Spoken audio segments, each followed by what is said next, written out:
Hey guys, can you hear me? Tell me if you can hear me. Yes, yes, yes.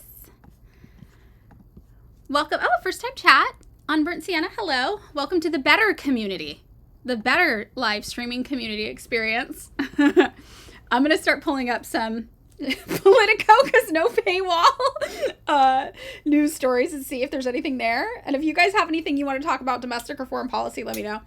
You've never used Twitch before? Welcome. I'm pretty new too. I didn't use Twitch before I started streaming here, but I like it a lot. Funniest unban request in the mod tools? What is it? What is it? Yeah, I light up in Twitch. I look so... Because people on TikTok are dumb. I don't like having to deal with them. Do these look even? No, they're crooked. This one needs to be higher now. Yay, godless communist. First time chat. Hi. I don't know my politics. I don't like Palestinians or gay people. Keep them banned unless we want to talk to them. Unless we can fix them. Oh, so funny. Okay. They're so, and they're still confident too. That's the craziest part. They're like, just, Hello, first time chat, Corey. Hi. Welcome. I am not going to look at the chat for a second because I am going to be looking on Politico. So talk amongst yourselves. Oh, something interesting about Puerto Rico and Venezuela. I'm collecting options for us.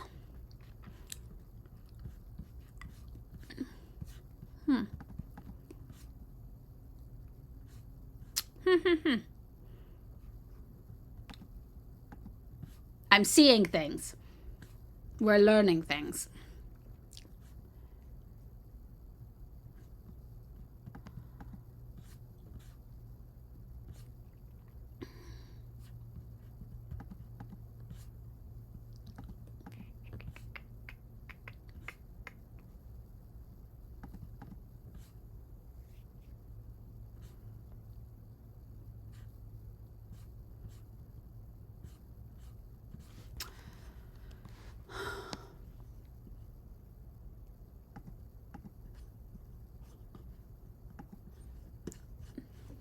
Oh, sorry, I'm still looking. Yes, Alan McLeod. I just saw it. McLeod. He's Scottish. Oh, yeah. Right? Glasgow? That's Scotland? My fucking geography when it comes to... I'm not going to lie. Great Britain, UK, is very confusing to me. And once I think I understand it, I've gotten it wrong. So, yeah. It's very... I don't like Spanish-speaking people. The bigotry is getting unique, I guess. You might be in police custody. Don't be worried, child of the reach. Okay. You let us know if we need to GoFundMe or anything. Okay, babes? We're here for you. You just let us know. All right? Oh, highlight message. Did you listen to Band Kitty? So Kitty came out when I was in junior high or high school, maybe freshman high school. And my friends liked Kitty, but I did not. I was like, this is bad. This chick's not even screaming. She's doing this fake ass death growl. But I was kind of an asshole. So now I appreciate Kitty a lot more than I did when they first came out. Yeah, if we need to set up a bail fund for Child of the Reach, you let us know. Should we do that? Should I do that? Do you need something?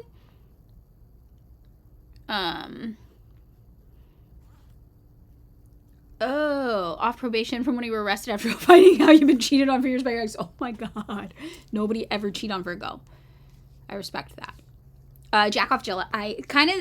Jack off Jill was not cool, but part of me really likes that weird theatrical nerd shit, theater kid shit. So I liked Jack off Jill for that, but that was a secret. That was nobody's allowed to know, Yeah, we're getting all new forms of bigotry in the chat. Don't cheat on me, I get mad. We need that to be a t-shirt for Virgo. Wedding gift. Wedding gift from the chat. Don't cheat on me, I get mad. We can get one for your partner that says, don't talk to me, my partner will murder you. Yeah, your bachelor party shirt, exactly. Okay, I'm still looking up things. Revolutionary optimism, that's a good one too. Okay. I'm gonna look over at the conversation really fast, so I'm gonna be not engaged for a second. But if Child of the Reach does need resources or a GoFundMe or something, chat, make sure we don't forget about that. Okay.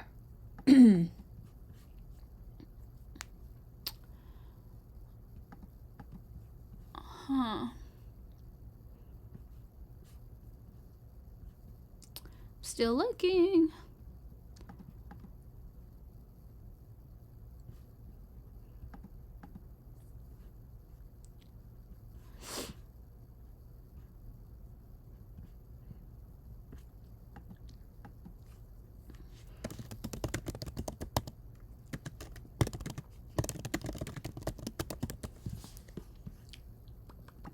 Sorry, everybody. Hold, please. Oh, you know what? Somebody was in here before asking about David's thesis, and I forgot to ask him about it, where we can find it. I gotta figure it out. Okay, 1 second. Sorry. I think I have Alan McLeod's thesis, which is the basis for the book, so it's not gonna be the same as the book. It's his doctoral thesis. But we could look at that too, probably, if we wanted. Maybe like a key section we could look at today.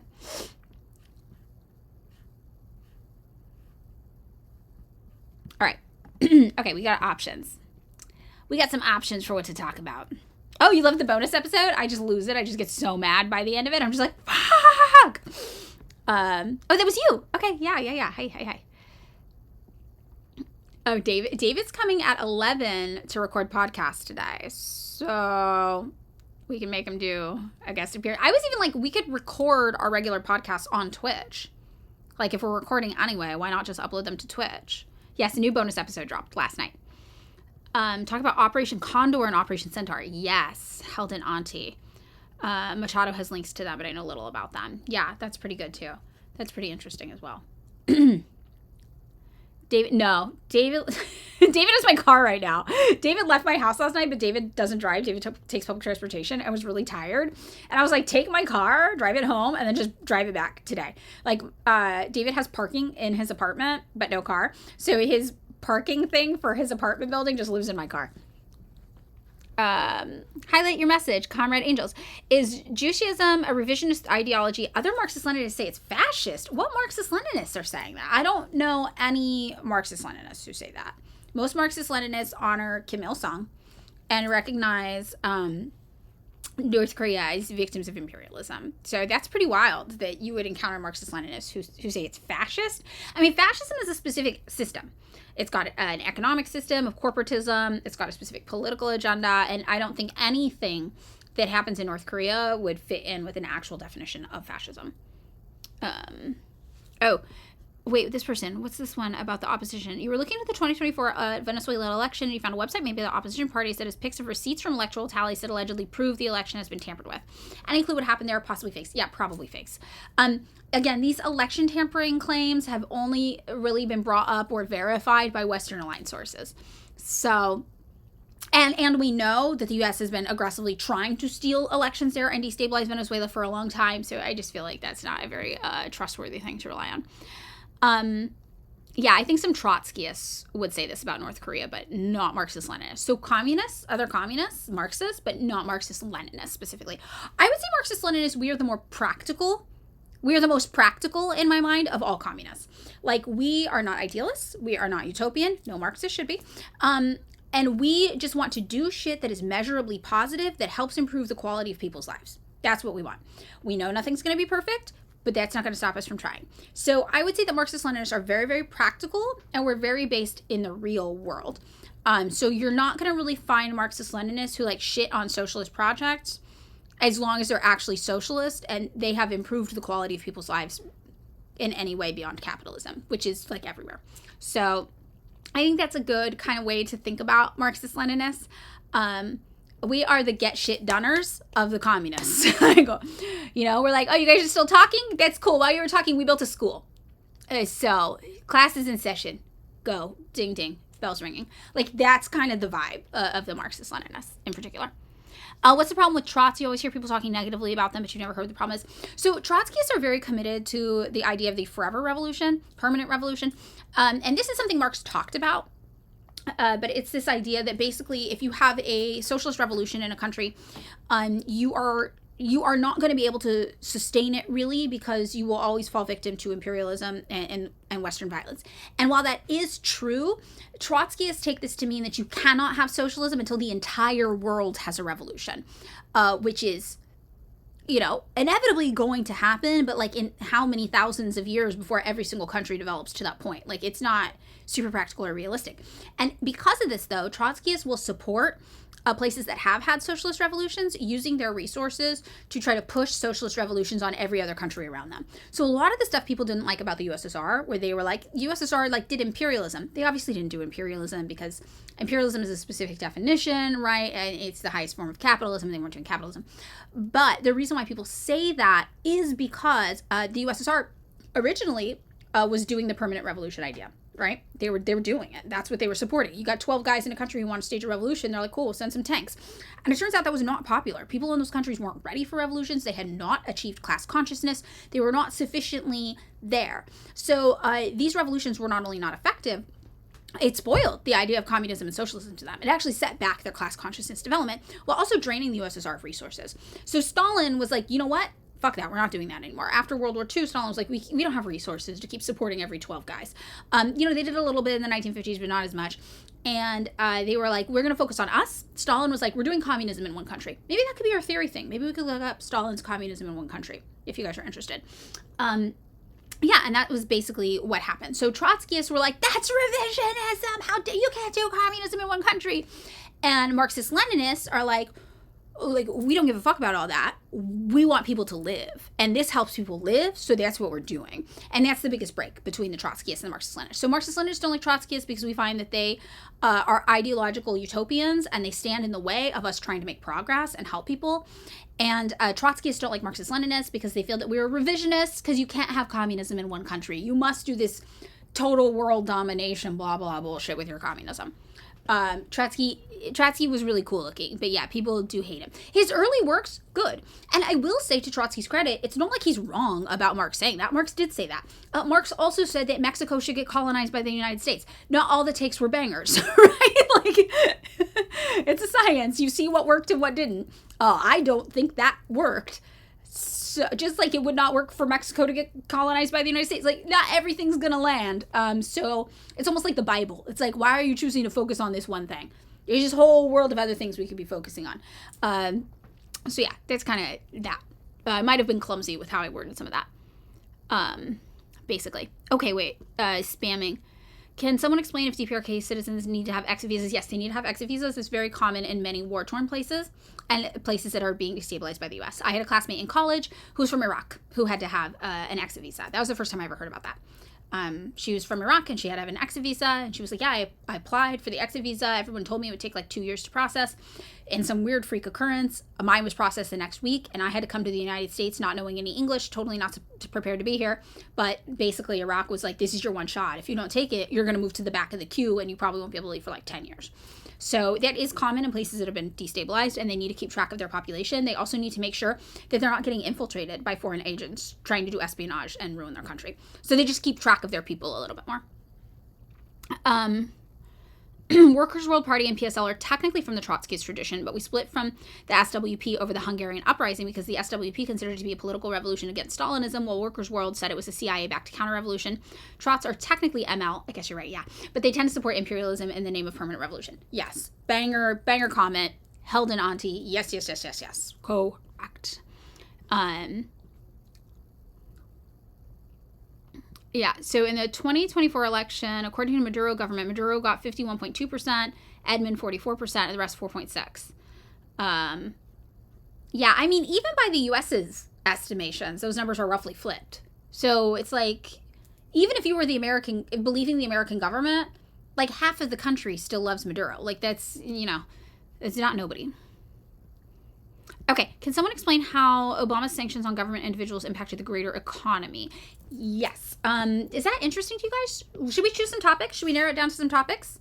I'm going to go over the options Virgo, would you be able to do a poll so everybody can vote on the options if you're there?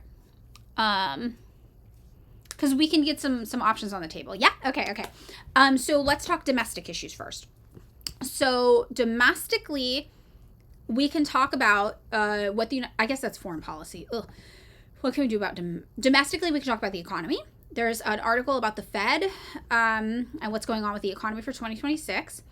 We can talk about AI. There's an article about AI agents arriving and what that means. And the other option is Congress basically confronting the Republican administration over, oh my God, Politico cut us off with a paywall. We lost it. We can talk about Congress getting mad at Donald Trump. So that's 3 things. So let's do that first for the domestic. Sorry, I don't know if you caught that or not. Yeah. So let's run those. Sorry, guys. My throat in the wintertime is so fucked up from my allergies. It's just raw. Everything irritates it more.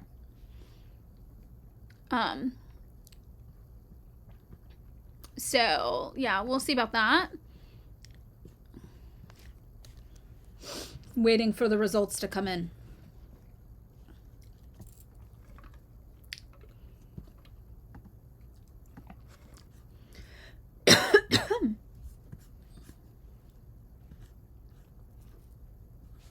If we talk about the Congress thing, we can maybe talk about Marco Rubio too, I guess. It looks like that one's winning. I'm dying. I should probably drink like bubbly.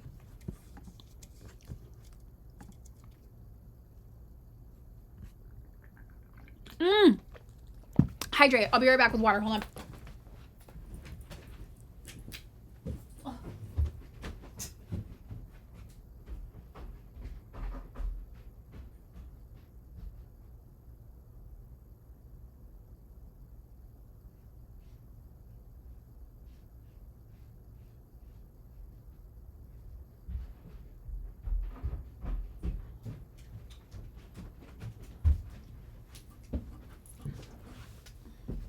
Redeeming the hydrate.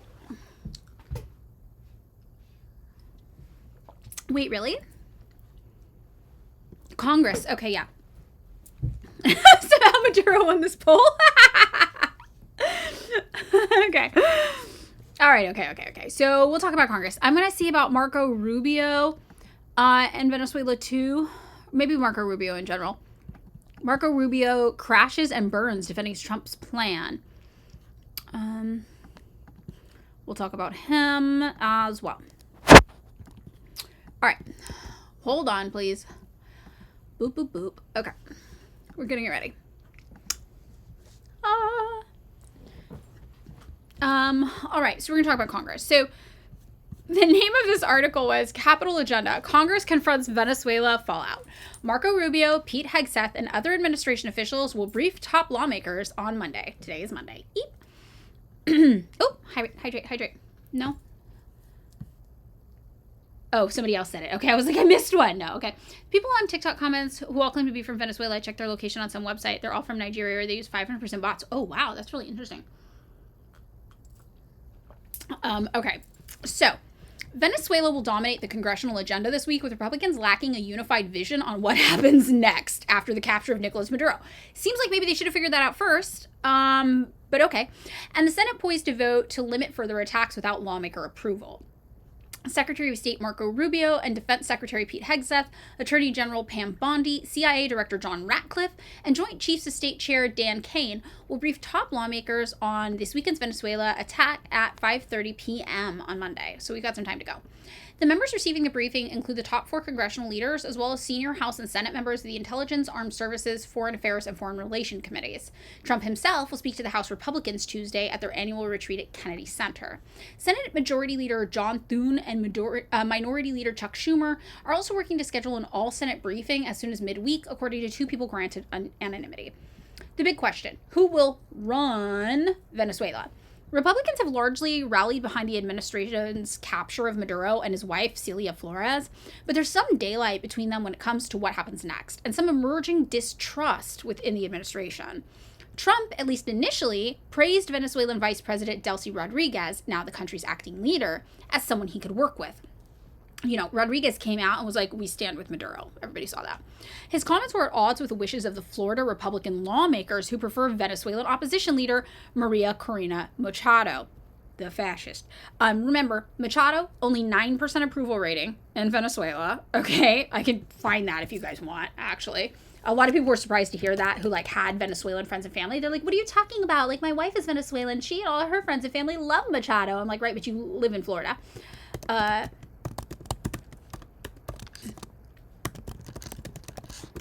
So let's see. Yeah, here we go. This is from this poll. The poll is from Hinterlaces. This is it. Hinterlaces poll. 91% of Venezuelans have an unfavorable opinion of Maria Machado. There she is. So, yeah, people hate her. So Donald Trump had to come out and be like, well, Machado can't leave Venezuela. Everybody hates her. Literally, he had to say that, right? So that's what they're talking about over here back in this article. When they say, you know, initially he praised Vice President Delcy Rodriguez, blah, blah, blah, blah, blah, Florida Republicans like Machado, but Trump dismissed her as not having the support or respect to lead the country. And he is correct. Other Republicans, including Representative Bill Huizenga of Michigan, and Senator Bill Cassidy of Louisiana, are calling on Trump to look to Edmundo Gonzalez, who many nations consider the rightful winner of Venezuela's 2024 presidential election. Gonzalez is who the U.S. was backing as the opposition candidate during the election. But he's a little more respectable. He's not like Machado. Sometimes I like to relate these kind of people to each other.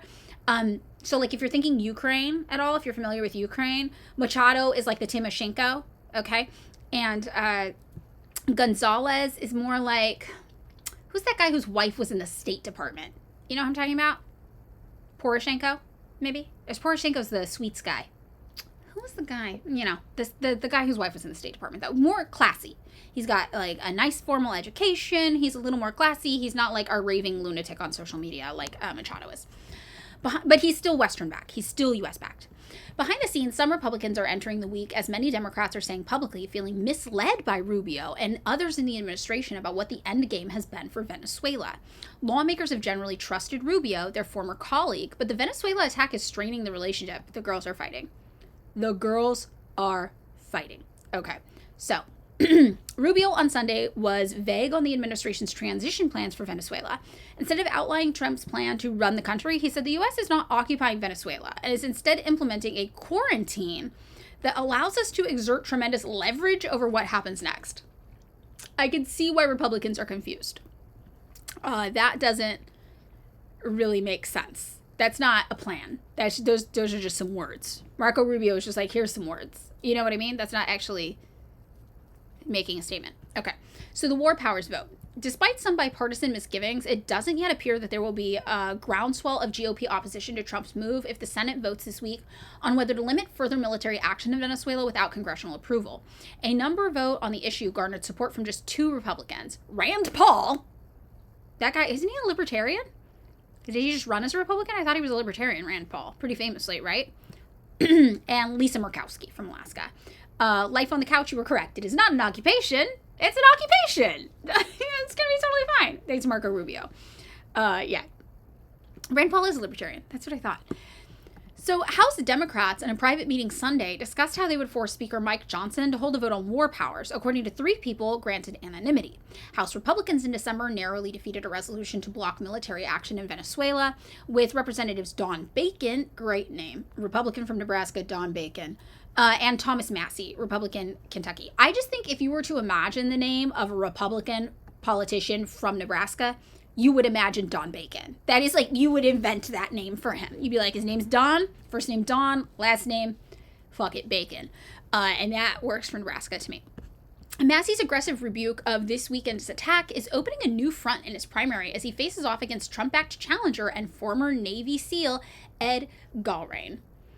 What else we're watching from Politico? Shutdown vibes not so bad. House leaders are hoping to put a 3-bill funding package on the floor Thursday covering commerce, justice, science, interior environment, and energy water. If the House passes it with Democratic support, it could also become a vehicle for stopgap continuing resolution in the Senate. Healthcare Action, House Democrats will move as soon as Wednesday to force a vote on extending expired Affordable Care Act subsidies for 3 years, according to 3 people granted anonymity to discuss internal planning. The House could pass the bill by Thursday, but it's on track to die in the Senate. Okay, so this is what's going on domestically. The Republicans are falling apart. Nobody thinks that Donald Trump or Marco Rubio actually had a plan. They're really confused. The Democrats remain relatively feckless, and this is kind of where things are going. I'm a little surprised the Republicans aren't rallying around Donald Trump in this moment. I kind of thought they would support his psychotic shenanigans more. I kind of thought that would happen. Oh, based MC, Rand Paul is libertarian-ish. His dad was more of a hardliner. Ron Paul, that's right. That makes sense, yeah. So, very, very interesting. Oh, QTT, SAC, first time chat. You think they know his mojo's getting low. What I have been curious about, which kind of goes along with this, right? Donald Trump's old as shit, obviously. Not to speak ill of the old, but he's old as shit. And, who do they think is going to take the helm of this new extreme right-wing, freakish celebrity cult, reality TV, Twitter, troll, Reddit, 4chan bullshit once Donald Trump's gone for the Republican Party? Do they think J.D. Vance is going to go the whole way? I don't think J.D. Vance is charismatic enough, personally. Who are they banking on to be the new face of the Republican Party with all of these fucking shenanigans when Trump's out of the picture? Because I think you're right. He's losing his pull. He's less charismatic. He's on his way out. They know this. They can't form their entire party identity around Donald Trump. Gavin Newsom, I'm half joking. You're right, though. You're right, and you should say it. Aren't both Machado and Edmundo Gonzalez both tied to Pinochet? Well, that was the School of the Americas. Did somebody say there was a School of the Americas WINSEC tie with them? Right? There was something. I like Venezuela Analysis if you guys are looking for a web resource. Venezuela Analysis does a pretty good job. This website's pretty good. So we'll talk about this as well, probably. Vance does not have the same sauce. That is so true. Erica Kirk, honestly, though, they could girl boss their way into fascism with Erica Kirk. This kind of makes sense. Emperor Papaya Time, first time chat. I don't pray, but if I did, it would be for this. Yeah, Tucker, do you think so? Maybe. I don't know. Part of them might be setting it up for Rubio, which would be pathetic. It's going to be very interesting. Tucker or Fuentes. You think they're going to bring in a social media Fuentes would make sense. Unless he's too much of a wild card. The Breitbart dude. Oh, Bannon? Steve Bannon? Hegseth? Hegseth could be the one. I don't know that he's charismatic enough either, though. Rubio does have something. Rubio, people recognize Rubio's name recognition. Hegseth doesn't even have that much name recognition, I don't think. Yeah, Bannon. Bannon does have charisma. I think Erica Kirk, though, and Bannon... that would be like a hell double feature. Steve Bannon with an Erica Kirk vice presidency. Gonna be a white old man, probably. Or a white woman that has that look. You know? The Republican look. The aesthetic. You don't think he's charismatic. You think he's courageous to do these mad moves. I think that a lot of people find him very charming. I think they like him. Right? I think he's doing something that works just for some segment of the population, that's for sure. Republican makeup should be studied. I know, it's so interesting. Do you guys remember when that chick made that whole TikTok profile based on a vacation she took once to North Korea 10 years ago for 7 days? And then she was like, that makes me an expert on North Korea. And then she didn't disclose that she'd worked for the Department of Homeland Security. She has that look, that real Republican look, right? But she was swindling all the liberals, too. And this is what I mean when I'm I said this on the TikTok Live. It doesn't matter what direction you take to get to the destination. If you could go the Republican propaganda route, the Democrat propaganda route, it's all vehicles for U.S. imperialism, and it still takes you to the end destination of all of America's political enemies are evil. And that's where Democrats and Republicans end up all the time. But yeah, she has that Republican makeup. And I'm like, these liberals don't even know. They're probably listening to a Trumper. They would hate it, right? One of Trump's sons could be interesting. Apparently Rubio worked for an exotic animal farm company that moved millions of cocaine. Wait, where did you hear this? Microplastics. Tommy Larentees. Exactly. Call Ivanka. Ivanka could be interesting. Honestly, I could see them trying with Ivanka, but it failing. Farage. Very, very interesting. Okay, so the Republicans are in disarray, is what we're learning. Great. Now, let's see what's related to this. What's up with Rubio? Secretary of State Marco Rubio couldn't provide a single legal rationale for President Donald Trump's plan to put himself in charge of Venezuela. Rubio flailed Sunday during an appearance on ABC's This Week when host George Stephanopoulos asked him under what legal authority Trump intended to run Venezuela. Miralax. I'm getting ads for laxatives. Cool. First of all, what's going to happen here is that we have a quarantine on their oil. That means their economy will not be able to move forward until the conditions that are in the national interest of the United States and the interest of the Venezuelan people, he's throwing them a bone here, are met. And that's what we intend to do, Rubio replied. Okay. He continued to rant that he was hopeful this plan would lead to positive results for whomst, meaning a Venezuela that was not a narco-trafficking paradise. Again, it is not. Nobody has said that there is a problem with drugs at all in Venezuela. And had an oil industry where the wealth goes to the people, not to a handful of corrupt individuals. That is literally what happened when Chavez nationalized the oil industry. Before, it was going to a handful of corrupt individuals, mostly in the United States and Europe. And then now the wealth is going to the people.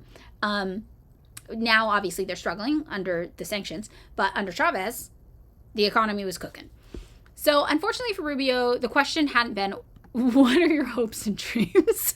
This is a really bitchy article. Oh, wow. Oh, Schwarzenegger is actually something. Because he was our governor out here in California. And a lot of people voted for him. Viva la Revolución Bolivariana. That's what it is. Yeah. My Spanish. So bad. Let me ask the question again, Stephanopoulos pressed. What is the legal authority for the United States to be running Venezuela? Well, I explained to you what our goals are and how we're going to use the leverage to make it happen, Rubio said, not an answer to the question. As far as what our legal authority is on the quarantine, very simple. We have court orders, there are sanctioned boats, and we get orders from courts to go after and seize these sanctions. So is the United States running Venezuela right now? Stephanopoulos asked. What we are running is the direction that this is going to move, moving forward, and that is we have leverage, the secretary replied. Absolutely wild. Rubio's mealy-mouthed answer seemed to suggest that the Trump administration doesn't plan to produce any legal authority for its reign in Venezuela, but instead use sanctions as soft power. However, this explanation completely ignores the fact that the Trump administration just executed a large-scale military operation without the permission of Congress to kidnap Nicolas Maduro and is still threatening more strikes on the country. Shortly after the strike, Trump said he intended for the United States to manage Venezuela until such time as we can do a safe, proper, and judicious transition of power. Speaking to reporters on Air Force One, Trump confirmed Sunday that the U.S. was currently in charge of the South American country. Okay, so we do obviously know their government there has an interim presidency. The vice president has stepped up, and Trump has been talking to her, and they've been talking some shit to each other. So let's get into a little bit more details on this. This is from yesterday, and this says, Secretary of State Marco Rubio said Sunday that the goal of the U.S. military operation that led, I'm making this bigger, that led to the capture of Nicolas Maduro on Saturday was primarily to halt drug trafficking, and that holding elections in Venezuela would be premature. We care about elections, we care about democracy, we care about all of that, but the number one thing we care about is safety, security, well-being, and the prosperity of the United States. And that's what we're going to focus on first and foremost here. Oh my God, he said it, right? So this is what he said on Meet the Press. He made the comment today after President Donald Trump announced that U.S. military forces had captured the nation's leader and wife. Rubio said that there is not a war between the United States and Venezuela. I mean, we were at war against drug trafficking operations. Yeah, we all remember how well the war on drugs worked, famously, right? That worked real well, the war on drugs. Not a war against Venezuela, the Secretary of State added. His comments mirrored those he made alongside the president and other Trump administration officials at Saturday's press conference, maintaining that the strikes on Venezuela and the capture of Maduro were simply a law enforcement action and not the start of war. What jurisdiction do we have to be enforcing law in Venezuela? That doesn't fucking make sense. None of this shit makes sense. It's wild. It's also pretty wild to watch Democrats be like, how is he doing it? He didn't follow the law. And you're like, this guy doesn't fucking care. None of these people have ever cared. They write new laws to protect themselves. We've never followed the law. And also, it's not a uniquely Donald Trump thing. It's not like Donald Trump is the first U.S. president who didn't follow the law. None of them are following the law. They're all doing illegal shit constantly. Still, Trump on Saturday told reporters, we are not afraid of boots on the ground. And Congress lawmakers on both sides have feared that this would start a costly new war. That makes sense. Democrats are mostly just mad that Trump didn't seek congressional approval. That's what they care about here, very obviously. And on Sunday, Rubio categorically denied that Congress needed to approve this military action ahead of time, telling Meet the Press, we will seek congressional approval for actions that require congressional approval. This is not an operation that required congressional approval. Okay. Cool. The president of the United States can unilaterally decide to go kidnap somebody, and nobody has to say anything about it. I mean, they're going real, just mask off. It's kind of rock and roll, like in a fucked up way. You know what I mean? They're just like, we're gonna do it. Who fucking cares? We're the United States. Fuck you. It's very mask off. It's very, very wild. So yeah, this is kind of the same thing. So, all right, nothing really new. Rubio did address that one of Trump's stated goals was to allow for U.S. investment in Venezuela's oil infrastructure. Chavez nationalized the previously semi-private oil structure. Cap before him made a vague nod at nationalizing some elements of it partially. Chavez went all the way. And so that has always been what upset the United States about Chavez and Maduro. Maduro, who was his right-hand man, who was the vice president under Chavez. So really, the United States has just been mad that they nationalized their oil. That's what all of this is about, right? So we're going to have our very large United States oil companies, the biggest anywhere in the world, the way he talks, go in, spend billions of dollars, fix the badly broken infrastructure, the oil infrastructure, and start making money in the country, the president said Saturday. On Sunday, Rubio said, we don't need Venezuela's oil. We have plenty of oil in the United States. But the Secretary of State said that the Trump administration's goal is to curb the investment from U.S. rivals like China, Russia, and Iran in Venezuela's oil industry. What we're not going to allow is for the oil industry in Venezuela to be controlled by adversaries of the United States. You have to understand, why does China need their oil? Why does Russia need their oil? Why does Iran need their oil? They're not even in this continent. A continent, keyword. This is Rubio. We really think Latin America is our backyard. We really think we own Latin America. This is very Monroe Doctrine, if you guys are familiar with that. This is the Western Hemisphere. This is where we live, and we are not going to allow the Western Hemisphere to be a base of operation for adversaries, competitors, and rivals of the United States. All right, so we're not doing United States World Police Force. We're not doing global kind of World Police Force. We're doing Western Hemisphere Police Force. We think we are in charge of the entire Western Hemisphere, basically. And I think that's why Donald Trump said, if you listen to our Patreon bonus episode, we talked about this, the entire Western Hemisphere is in play. And he basically threatened Colombia, Cuba, and Mexico and was like, you're next. So, pretty terrifying. Manifest Destiny is back, and we are going for Latin America. Very, very harrowing. Let's see. This is about Marco Rubio taking charge. Rubio is the son of Cuban immigrants. He's the most famous Gusano in the United States. And he had been one of the primary architects of the Trump administration's Venezuela policy. So that's worth noting as well. This is just so bleak. He had been advocating for the removal of Maduro and of Chavez for years, arguing he is not the legitimate president of the Caribbean nation of more than 28 million people. Rubio's personal ties and personal history and his close ties to the Cuban and Venezuelan diasporas in the United States not only provided him with invaluable clout on the issue, but they've also landed him a direct role in shaping Venezuela's future. I think more Democrats, more liberals need to know that when you're talking to like just a random person of Venezuelan descent in the United States, you need to imagine you're talking to Marco Rubio. Like, that's who you're talking to. They have the same political agenda a lot of the time. Not everybody, fucking obviously. But, these people are out here on the internet applauding, right, the bombing of the country they say that they're from. It's the same mentality. And they really don't get that. And then, of course, here's the thing. Marco Rubio says that Cuba is in a lot of trouble. He thinks Cuba's coming next. So that's it. So, we're going to move on to Machado and this Venezuela analysis what the mainstream media isn't saying about her, to talk about her a little bit. This is from July of last year.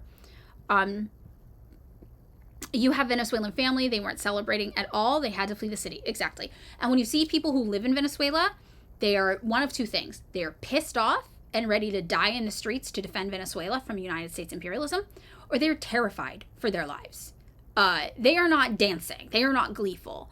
They are mad or they are terrified. And that is what you really see from people in Venezuela. And that's how ghoulish and disgusting these people in Miami, Florida, or Madrid, Spain, or wherever the fuck, Argentina, celebrating this, they are psychopaths. It is psychopathic behavior. They are ghouls. They are ghouls.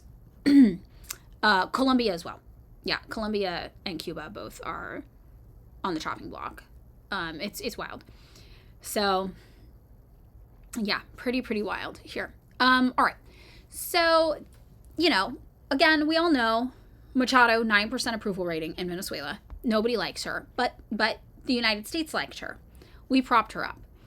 And, the U.S. played a central role in favor of Machado's candidacy, and once it was clear that the government of Maduro would not allow her to run, Washington backed the notion that she had the right to choose who would represent the so-called United Democratic Opposition at the polls. It was never clear on what basis Machado claimed to have that right, especially in light of the fact that there were contenders who were as anti-Maduro as her pick and were infinitely more qualified. And Machado's rise as the supreme leader of the Venezuelan opposition was part of a worldwide trend in which far-right leaders and movements achieved major inroads. So she's very, very far-right. We know she's a Zionist, we know she's an extremist, and she's been described as a fascist. Machado, Venezuela analysis says, is not the godsend for the opposition portrayed by the media and her close supporters. But opposition leaders have more cause for hope than in the past. Unlike in the 2018 presidential elections and subsequent electoral contests, which, by the way, every single election since Chavez has been contested in a major way because the West is trying to paint Chavez out to be a dictator and now Maduro out to be a dictator as well. This goes on to say all opposition parties, large and small, have opted for electoral participation. Even those most stridently opposed to the Chavistas, the followers of Hugo Chavez, now recognize that electoral abstentionism has been a losing game. Furthermore, the four main opposition parties, known as the G4 and its broader alliance, the Platform Unitarian Democratic, are united behind Machado. Last October, she was pronounced the winner in the opposition primaries with a whopping 92% of the vote. But again, that was just of the opposition. So that tells you how significant the opposition is. If she took 92% of the winning votes from people who hated Maduro, but in the general population of Venezuela only has a 9% approval rating, that means only around 10% of the general population, by those estimates, hates Maduro and is part of the opposition against Maduro. So these numbers aren't adding up that we get from the West, right? Yeah. Boo, G4. Yeah. Tomato, tomato, tomato.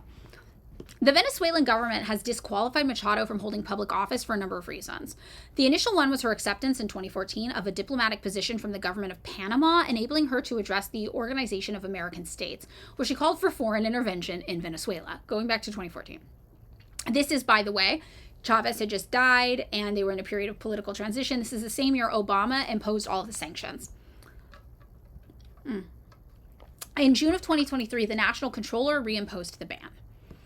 After that, Machado insisted that popular support at home, coupled with international pressure, would force the Maduro government to back down. Shortly before the deadline for registering candidates this March, Machado switched gears by choosing a surrogate to run in her place. In a surprise move, she convinced Edmundo Gonzalez Urrutia, a little-known former diplomat with no charisma and admittedly no desire to run for office, to be their presidential candidate. So that was the guy who actually, when everybody's like, the results are contested, it was him as a stand-in, a proxy for Machado. Upon accepting the candidacy, Gonzalez revealed that he had no intention of barnstorming around the country, adding, Maria Corina is doing it very well. So basically he's like, yeah, I'm going to be a puppet for her. Whatever she wants, that's fine. Gonzalez has participated in only one of Machado's 10 large presidential campaign rallies held to date. Machado dominates the stage. wrote Resumen Latinoamericano, adding, she converted herself into the queen of the rally platforms and in the process has eclipsed all other leaders on the right. Oh, over 200 viewers. Yay. Please come kill my countrymen. Exactly. Machado's a fucking psychopath. These people are psychopaths also. They're bloodthirsty psychopaths. And I think 2026 is the year of not normalizing this shit.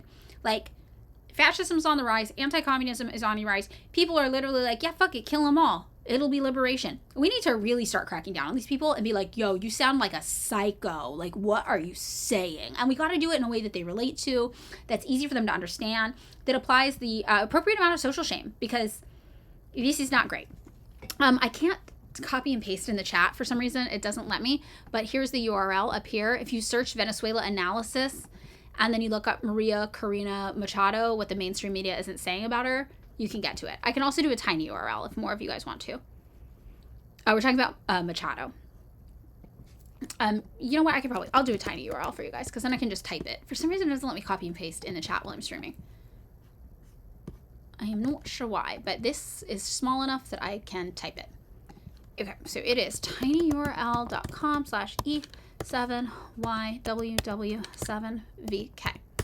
There you go. That should work. Yay.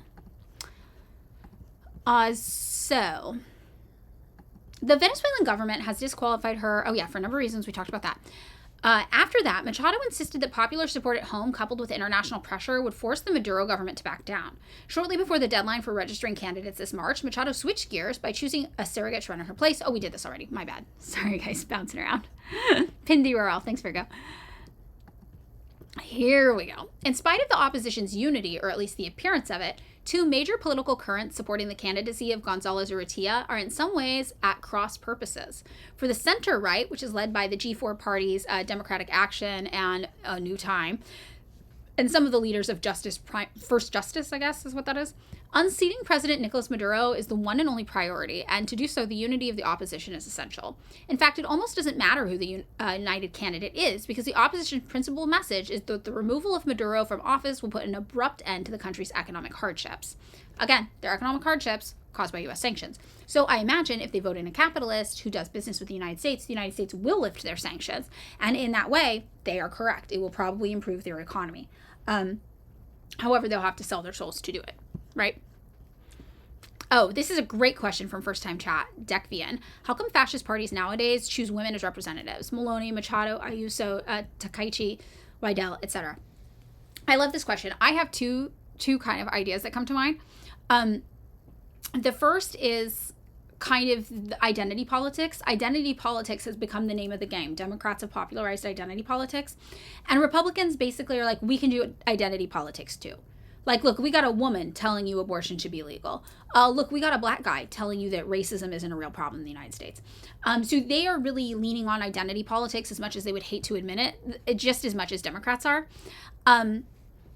But on the other side of this, there's also this idea of the glass cliff. I don't know if you guys know about this. The glass cliff is something that happens in companies. When corporations are in financial crisis, very often they will want to do something different, and they will usually hire a woman to be the CEO. And this is supposed to signify we're switching things up, we're fresh, and we're hiring a woman to be CEO. And then what inevitably happens is the mess is too fucked up. It's too much of a clusterfuck. And the woman who gets in this position is not able to fix it. And then she gets fired. So basically she gets shoved off this glass cliff. And then she becomes the scapegoat. Like, all the problems are blamed on her. This silly woman. This woman who couldn't do it. So I feel like capitalism is in crisis, right? Whether you're a Republican or a Democrat. And I feel like they're really aggressively trying to showcase, we're switching things up. We're doing things different. We're going to fix it this time, guys. We're going to have a lady do it. But it's an impossible situation to solve. Just having a woman there can't actually solve it. So I think it's a combination of both of these things. Oh, yeah, Guaido. What did happen to Guaido? We haven't heard about Guaido in a while.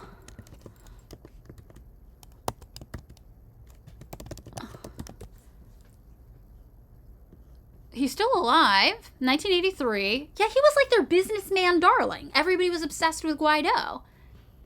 He didn't die. Should we look at his wiki? Let's look at his wiki. I don't usually use wiki, but about people it might be interesting. Early life activism. Claim to presidency. That's right. He was like, I'm the president. Blah, blah, blah, blah, blah. He was removed from the government in 2022.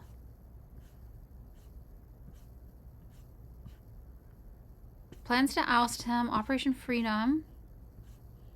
We haven't heard about him in a while.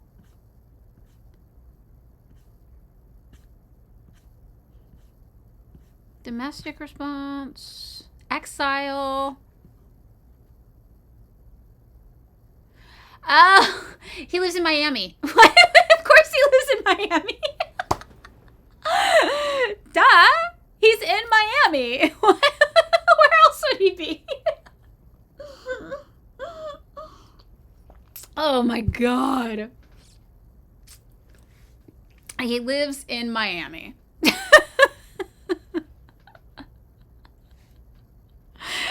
Oh my God, the world. He's the DJ for the Casano dance parties. Wow. He's a Freemason. Also, I didn't know that. Wow. Okay. So, that's what happens. You try to do a coup in Latin America, you fail, you get ousted, and then you end up getting to retire in Miami. It's not so bad. You know, the United States hooks it up. Guaido was this other, like, opposition challenger, you know, who he actually was kind of, like, doing stuff for a while politically. Like, he's a little challenge. He, like, you know, got some traction with it. And he was, like, a businessman, if I remember correctly. This is off the top of my head, so I might be wrong. I get a lot of the Venezuelan players confused because we have tried to do so many coups there that I get the details of our guys jumbled sometimes. But I'm pretty sure he was the businessman, the guy who had a bunch of businesses. The figure you should look at most is General Pinochet. So I have a feeling whoever Americans put in charge won't last long if the military decides they want to choose to lead them. I mean, I guess that's pretty interesting. I think that's probably true, that their military would take charge. But it seems like their military is rallied around the vice president right now. Interesting topic, socioeconomics and religious domination. Oh, yeah, interesting. He went to School of the Americas. Which one went to School of the Americas? Pinochet actually didn't, weirdly, but then the School of the Americas put up, like, a placard to him in their, like, entryway, like, honoring him. Very, very weird. They were like, we love you, Pinochet. And then Pinochet was like, oh my God, thank you, School of Americas. I love you too. But he didn't actually go there. But then he was like there forever in Spo. They were like BFFs or something. Very, very psychotic. Hydrate. I'm doing it. Okay, let's get back to this Machado thing. So the center-right strategy for reaching power differs from that of Machado and the far-right in two aspects, because Machado's super far-right. First, by focusing its messaging on unseating Maduro as opposed to specific policies, they're like running the Democrat campaign. They're like, we're not Trump, but they're like, we're not Maduro.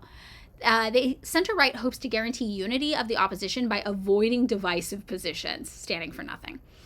And second, a less aggressive discourse would stand a better chance of convincing the Chavistas to accept unfavorable electoral results.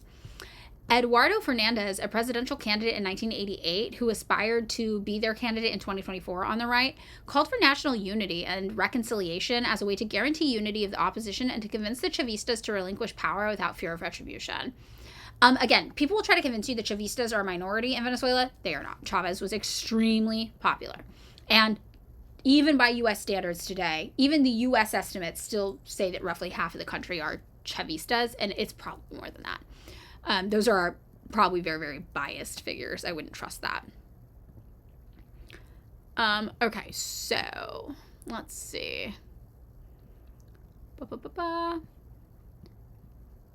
The proposal is designed to convince the Chavistas that repression against them will not be forthcoming, much as Violeta Chamorro attempted to do in 1990 when she names the Sandinista Humberto Ortega to head the army. In another sign that he is a stand-in, González Urrutia stated that his government program is the same as that put forward by Machado in her bid for the presidency. His candidacy's program embraces laissez-faire economics with a vengeance. Capitalism, guy, yay! Indeed, its position on privatization says it all. The attraction of private capital is the solution, and privatization is the strategy to achieve it. I also want to point out, just for anybody curious, we know privatization does not work, especially in troubled economies. One of the key conditions of getting an IMF loan, for example, an International Monetary Fund loan, is these things called austerity measures, which are basically extreme free market capitalism, like with no social safety net. And what we find is that we know that tanks an economy, especially an economy that's already in trouble. In fact, the way to bolster an economy that is in trouble is not privatizing more; it is nationalizing more. And this is something that we saw in Chile, for example. The Chicago boys who studied in Chicago economics under Milton Friedman, who was the free market guy, they went to Chile and they had the opportunity to like build their dream economy, something that was so free market they legally couldn't even do it in the United States. And the leader that we put in place, the US-backed dictator that we put in place, right, was like, okay, but I'm really afraid to fully privatize everything. So he held off on privatizing some key mines just because even though he was our guy, he was skeptical of all the privatization. And it ended up being that and he was not a good dude. He was a bad dude, I just want to say. But his decision not to privatize a few key mines is thought to be the only thing that saved Chile from total collapse. And they nearly totally collapsed. Like they nearly totally collapsed. It was very, very devastating. And that's thought to be the one thing that kind of saved them. So we know privatization destroys developing economies. And actually nationalization is what helps them. So yeah, very, very interesting. So this idea that they're like, we're just going to privatize the oil and then the economy will take off. Historically, this has not worked or been true. The prospect of privatization of oil cannot sit well with AD and its offshoot, New Time, which take credit for the industry's nationalization in 1976 by an AD government. And in 1976, I believe this happened under Cap, who started this, if I'm correct. 1976 was Perez. Oops. Helps if I put Venezuela, not the baseball. Yes, it was Cap. So Cap was actually on the CIA payroll, and he didn't fully nationalize oil. He only partially nationalized oil. You were Chilean and can testify the deindustrialization in Chile due to laissez-faire is still out. Yes. That's kind of what's going on there. Oh, actually, this person, VXL 330, most of my Venezuelan friends tell me the majority of Chavistas are the people that get money from the government and the rest is probably neglected. I'm not an official source. There is actually something very true to what you were saying. So Chavez was very popular with the poor, the rural poor, because all of his policies involved redistributing wealth from the urban city centers and the suburban businessmen into the rural poor. So the majority of his supporters were the rural poor. So when the United States tried to stage a coup of him, the rural poor from the countryside are the ones that marched to the city, and it took them days to do it, to demand that their president be brought back. So when we talk about what's going on in Venezuela, there is a definitive class break in who supports Chavez and now Maduro versus those who don't. And it is the poor. It is the poor who don't speak a lot of English, who 80% of Venezuelans speak Spanish. It is the Spanish-speaking poor that have benefited the most from the redistribution of resources. When we look at the people who are being interviewed who are like, this is a horrible thing, they're electricians, right? They're plumbers. They are everyday workers. And the people who are opposed to it are usually wealthier. They usually have ties to European or American businesses. They're capitalists, or they are capitalist sympathizers. They are petit bourgeoisie, right? They are people who profit from capitalism, not from the redistribution of resources, taking money out of their hands and giving them to the poor. So that actually is very true what your friend said. But there are a lot of poor people in Venezuela. So the idea that they are a minority is not correct. But depending on where you live, they might be the minority there. Some parts of Caracas, overwhelmingly, not Chavistas. There's a suburb that starts with like a C or a CH. This name is escaping me at the moment. That suburb, stronghold for people who are opposed to Chavez because it's a wealthier suburb. So that is true. That there is a class break in who supports him. We got a raid. Dave Legend. Who's Dave Legend? I always wonder if these people know that they're raiding a politics chat or not. Yay. Okay, well, welcome. Welcome, everybody. Yay. Exciting. We're talking about Venezuela. But like in a cool way. Like we're not dorks, I promise. Dave is also politics. Okay, cool. Yeah, no, we're talking about Venezuela. Come, stay. Yay, so cool. Hi, everybody. Hi, Dave Legend. Hi. Welcome. I'm getting familiar with Twitch etiquette still, so it's always exciting when something like this happens. Oh, Strin Sam recommended. Cool. He got big lefty emotes. There are lefty emotes? Oh, yeah. I see the Palestine one. Yes. Okay, cool. Oh, I see a North Korea ball. That's so sick. Okay, cool.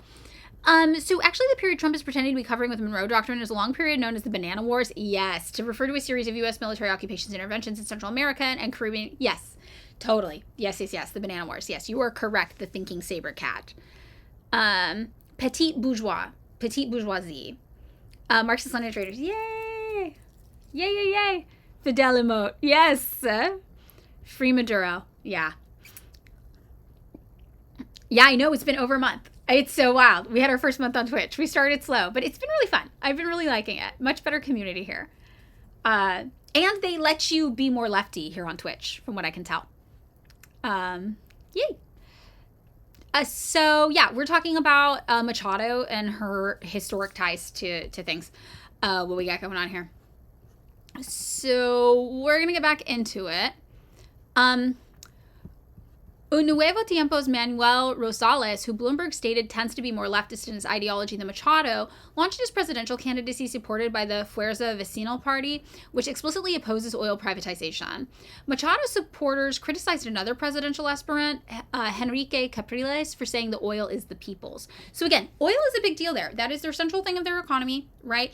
And Perez, who was on the CIA payroll, did this half-assed pseudo-nationalization thing.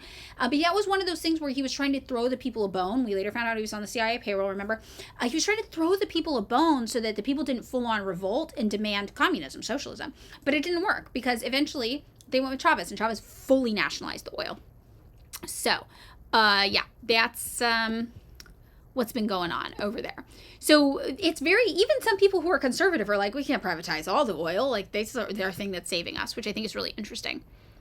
Oh, one of the Raiders posted a Karl Marx emote. I'm so thrilled. Oh, so cool. Oh, we have Sankara. We have red beret.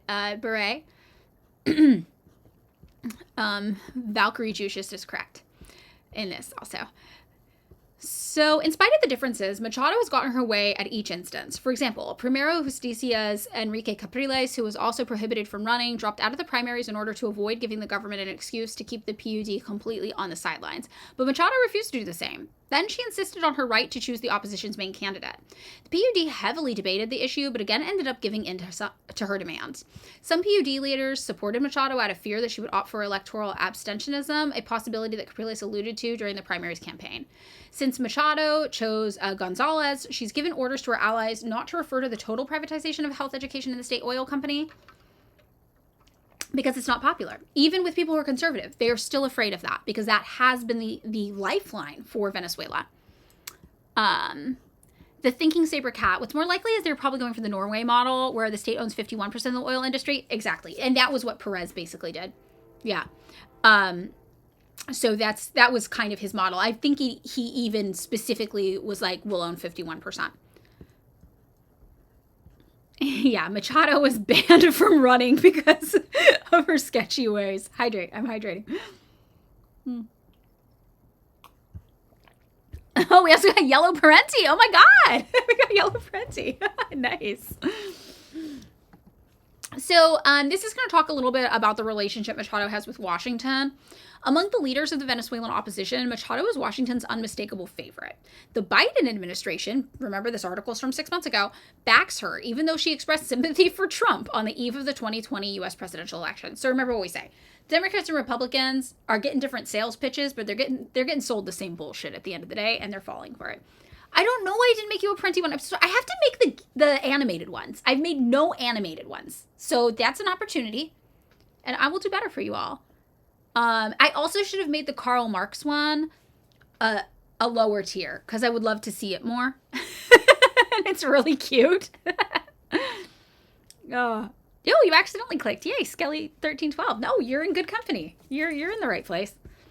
Not animated ones. I gotta do it. I haven't made an animated thing in so long, but I think my Photoshop skills are still up to date. Free tier marks. Okay, I'll see if I can switch them around. It is really good. Hummus Guzzler. Hi. Chat, it is time to waterboard Madeline for not making a Parenti emoji. 1, 2. Oh no, they're moving fast. Okay, I'm on, oh my god, I'm on Rob's. This one's hot chill. Red 6. This is the most water I drink all week. Valkyrie Juiciest. Dorian Sapiens. Based DMC.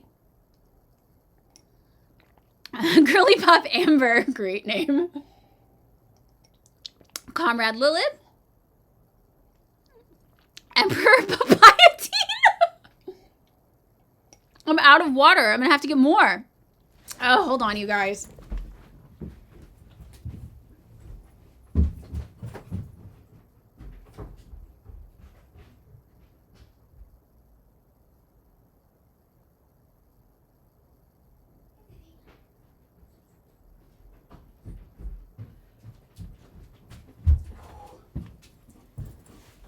Okay.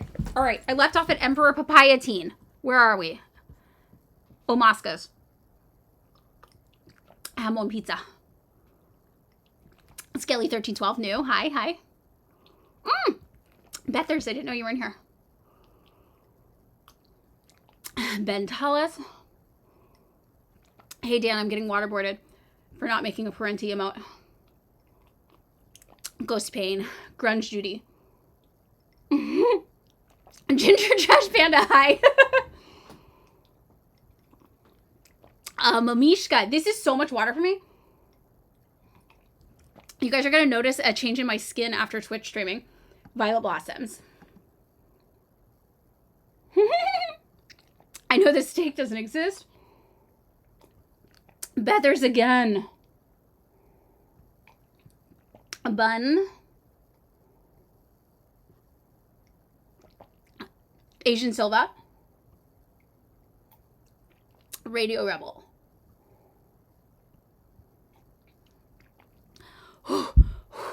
Guys, I'm so hydrated.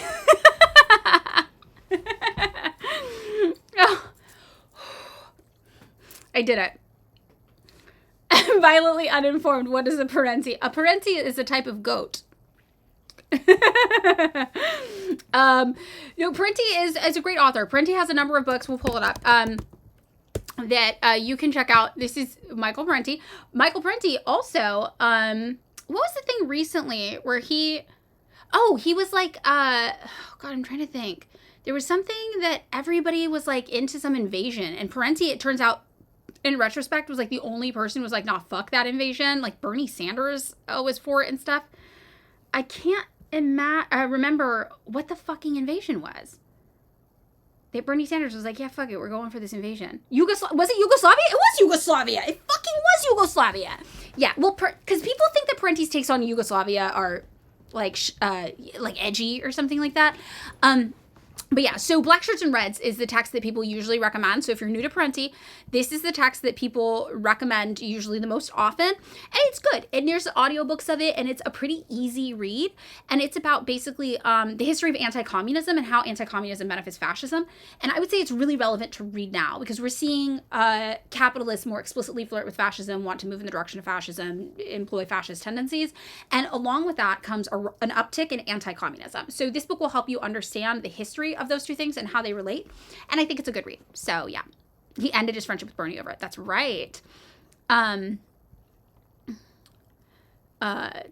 Shit-lib activities for Bernie. What else is new? To be expected. So yeah, that's, I think, relevant to us right now. So we're going to wrap up on Venezuela analysis, and then we can move on to another topic for you guys. Glowy Sanders. So true. Have I read much Slavoj Zizek? Yeah. Okay. But I hate Slavoj Zizek, like with a passion. So we might just have to agree to disagree on that one. I'm not a Zizek fan at all.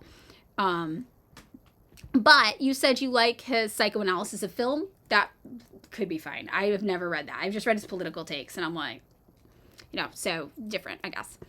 Okay, your ratings of a Venezuela break. I know, it's really fucking depressing. It's horrifying. So let's just talk about the ties between Machado and Washington, and then we'll move on. And the media. Oh, this article is so good. Venezuela Analysis does a good job, you guys. And then I'll hit you with a recommendation to learn more after this, and then we'll move on. So basically, we'll run through it really fast. Biden supported her. Trump supported her. everybody, and this is the thing, these issues are all bipartisan. American foreign policy is the same. This is what we were talking about when we were like, it doesn't matter what sales pitch you get, you're still getting sold the same line of garbage if you're a Democrat or a Republican. So yeah. Then we've got the mainstream media. It's important to note the United States invested a lot of money into like bribing journalists, starting our own media campaigns, going on in Venezuela. This is very common. This is what we do anywhere to prime us for regime change. We go in and we start doing this. So basically, what they're saying here is the mainstream media has served as an echo chamber for Machado's claims, even those that some consider to be dubious. So a lot of people from Venezuela as well will be just as propagandized by American and Western-backed media as Westerners will. And, that's hard. That's hard to tell people. They don't want to hear it. They think that they have all the omnipotent knowledge because they came from this place.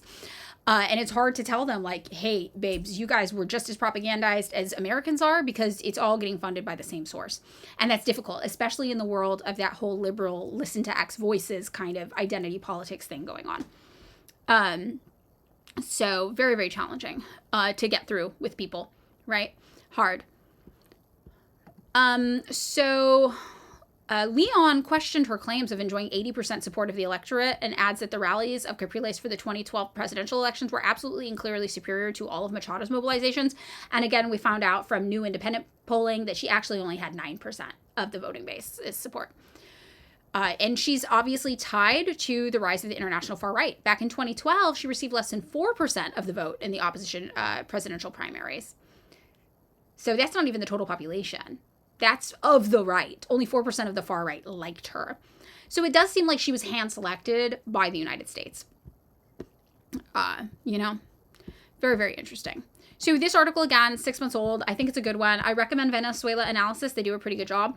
And the further reading is obviously going to be Alan MacLeod's book, which has the same title as his doctoral thesis. The PDF of his doctoral thesis is available online. You can read this. It's not exactly the same as the book, I don't think, but it's similar. And it's called Bad News from Venezuela. So I think that this is a really good text if you don't want to buy the book, but you can buy the book online. It's $23. I highly recommend it. And it has some really good sections in it. I originally thought maybe we could go through a section together, but if people are kind of burnt on the Venezuela stuff, we can move on to a different topic. Do we want to do a vote? Oh, yay! Dan McLeith. Nice. We have a world to win. Yes. Eco Commie from Scotland. Oh, hi. You bought the book. Okay, yay, Red 6. You can also follow Alan MacLeod on Twitter if you're still using that godforsaken site like I am. Is this the book? Let me see. Yes, I think this is it. Oh, you found the PDF. Yes, this is it. Everybody, check out the link. This is the PDF. Yes. I'm going to pin it. Haha. So yeah, okay, so you can find the whole book. Yeah, it's 169 pages. This is it. Yes. And it's from Routledge Press. It's a really good book. I do recommend everybody read it. And this is talked about with fake news, right? Propaganda. And something that's really interesting is I feel like Donald Trump really made fake news his thing. But as he points out, it was popularized by Hillary Clinton's campaign, right? Democrats and Republicans alike both did this. Oh, you didn't waste your money. It's good to support his work, and it's good to have a paperback, a hard copy of it, because you can underline things, you can reference things. It's very, very useful. So I'm going to leave this up for 10 minutes in the chat. Virgo, do you want to do a poll to see if people want to go through just one chapter of this book or wrap it up and move on to another topic?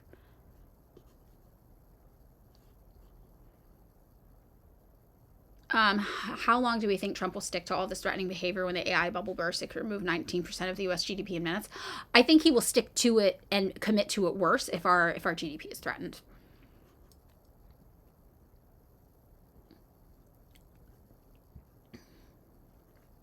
Yeah, I found the thesis by Googling the book title and PDF. I guess I didn't look hard enough.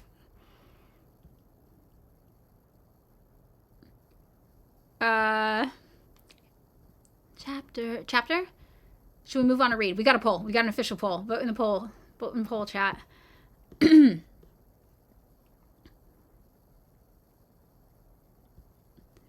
Marxist Gamer Zero, you're constantly being harassed and dogpiled online, showing our internet culture and culture in general is really shitty. Do you think that in late stage communism, assholes live withered away?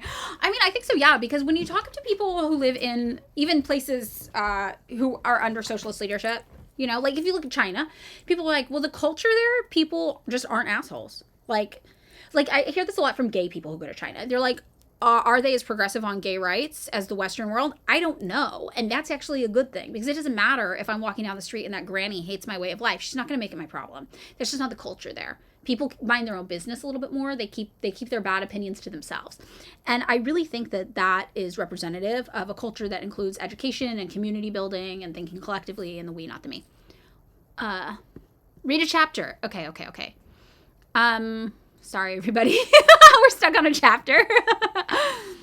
So, let's see. There's tables, contents. Here we go, yeah. So we have the election of Hugo Chavez in 1998, a threat to democracy. We have the 2002 coup attempt. We have his death and funeral. We have the 2013 elections and the 2014 Guarimbas. And then we have the journalists and inside the news factory, geopolitics and the propaganda model. So I've talked a lot about the coup and the transition to Maduro. What I think might be interesting to talk about is something in part 2 about the journalists. So maybe geopolitics and the propaganda model, page 132. Is it a link? Is it a hyper? It's a fucking hyperlink. That's so cool. So I think this is what we'll kind of talk about. Or the journalists as a back. Hi, everybody. Hi. Earned Crap 392. This one could be good. The interconnectedness of the Venezuelan and international media. But maybe we just kind of start... I want it to, like, exist as a standalone. Maybe we'll start here. Inside the news factory. And we'll just do a brief reading. And again, I recommend everybody read this. The first thing to say about Western coverage of Latin America... Can I, like, make this go away? I want to make it so you guys can read it. Okay, yeah. There. The first thing to say about Western coverage of Latin America is that there is not very much of it. This is especially true of tabloid newspapers. Although interest in Venezuela in particular has greatly increased, there is markedly less coverage of Latin America than of Europe and North America. There continues to be almost complete media silence with regards to entire countries such as Paraguay, Ecuador, or Bolivia.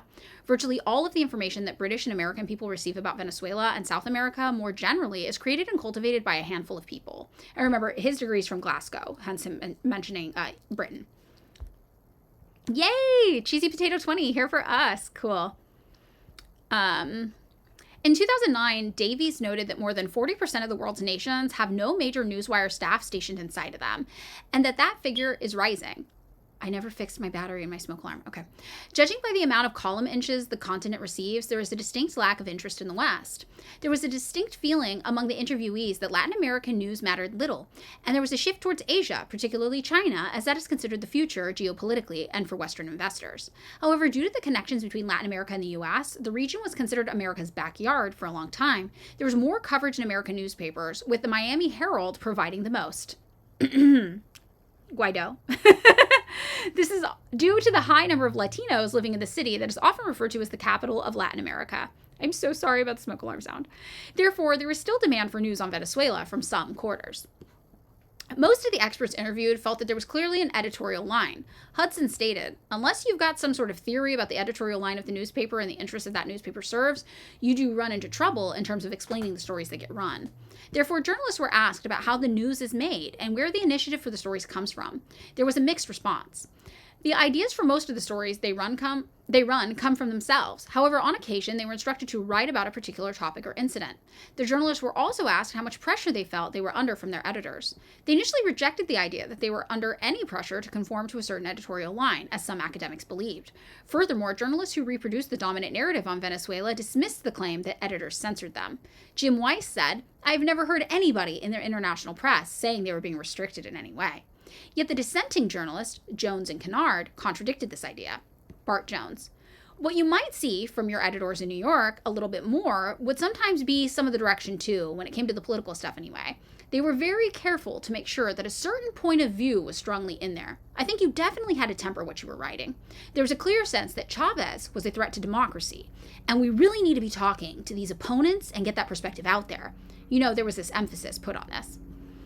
When told that his colleagues said they do not temper that they write, Jones responded, right, because they are the anti-Chavez and anti-Maduro line now. So that's acceptable. That's okay for these organizations to write this way. So again, when you're talking to people and they're like, I've only ever heard bad things.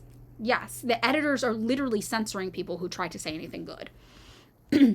Kennard claimed that he practiced self-censorship in anticipation of editorial censorship. Kennard, I just never even pitched stories that I knew would never get in. What you read in my book would just never, ever, in any form, even in news form, get into the FT. And I knew that, and I wasn't stupid enough to even pitch it. I knew it wouldn't even be considered. After I got knocked back from pitching various articles, I just stopped. Interviewer, so it sounds like it's self-censorship. Kennard, completely, but most people don't realize they are doing it. If Simon Romero of the New York Times started writing pro-Chavez articles, he'd be out on his ears soon enough.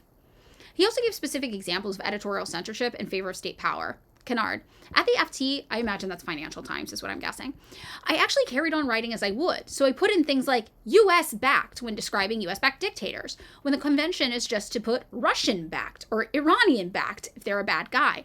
But I kept doing it because I wanted to test out the manufacturing consent idea. And it was explicit. What happens if you put US-backed into a newspaper? Will they take it out? Yes. And the funny thing is that no one ever would know because the journalists would just never even think it. It is a form of mind control because everyone thinks they are free. And the best people to write censored articles are people who don't even realize they are performing self-censorship. In many large organizations, these editors are not in the same building as the journalists. In fact, they're not even on the same continent. For example, Anatoly Kurmanev said for many pieces, he needs the approval of editors in Brazil or New York to write. And it subsequently gets dissected in many stages of editing by people who may never even been to the country. Bart Jones commented on the system. It is bizarre. Certainly some editor in London or wherever, what is he going to know about the place? The multiple levels of editorial bureaucracy a story has to pass through filters the content. Editors are effectively deciding what is news, and when the public hears about Venezuela from desks in Brazil, London, or the United States. Thus, the worldwide understanding of Venezuela is generated not only by a handful of people, but shaped and edited by administrators who do not live in the country and may never have been there. Editors for large news organizations are likely to have a very particular outlook on the world. Kurmanev stated, stretch, I'll do the stretch. Oof. Thank you guys. Oh, I just cracked my back. It felt so good. Kurmanev. You always have editors and they have their ideas. They have a particular way of looking at things, which because they do not live in the country, they do not really see how it actually is.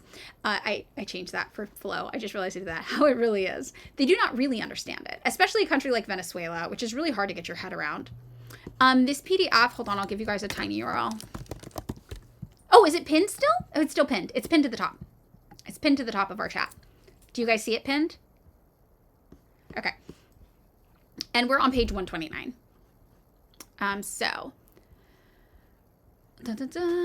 of course, your journalistic output is constrained by your editor's belief. However, the influence of higher-ups on the coverage of Venezuela is not limited to the editorial input. Sometimes journalists are essentially instructed to cover an issue by high management and ownership. Jim Weiss confided, "Every now and then you will get something from my boss's boss. They'll be like, hey, what do you think about this? And what that means is go out and investigate it. Or at least prove to them that it's not a story. Every now and then at a cocktail party, they'll hear something they think is a story, and they say, hey, what do you know about this? And you have to go out and shoot things down. But that is natural with any organization. When your high-up bosses make mild suggestions, you take them very seriously. The question may be asked whether what an executive or owner hears at a cocktail party about a country with a self-declared socialist government may be accurate, and whether rumor and hearsay deserve to be news, and whether their opinions should translate into coverage. Venezuelans at cocktail parties in the United States are likely to be expats with strongly negative views about the country. At least 95% of Venezuelans in the U.S. voted for the opposition. The Miami expat community is disproportionately comprised of wealthy business people with links to the old elite. In contrast, it is unlikely to find a Chavez supporter outside of Venezuela. As Kennard noted, if you meet a Venezuelan in London or Glasgow, they're going to be someone who could afford to leave Venezuela and get a plane ticket here to holiday or study. The people from the barrios you never hear, just for the prosaic reason that they are a completely different demographic.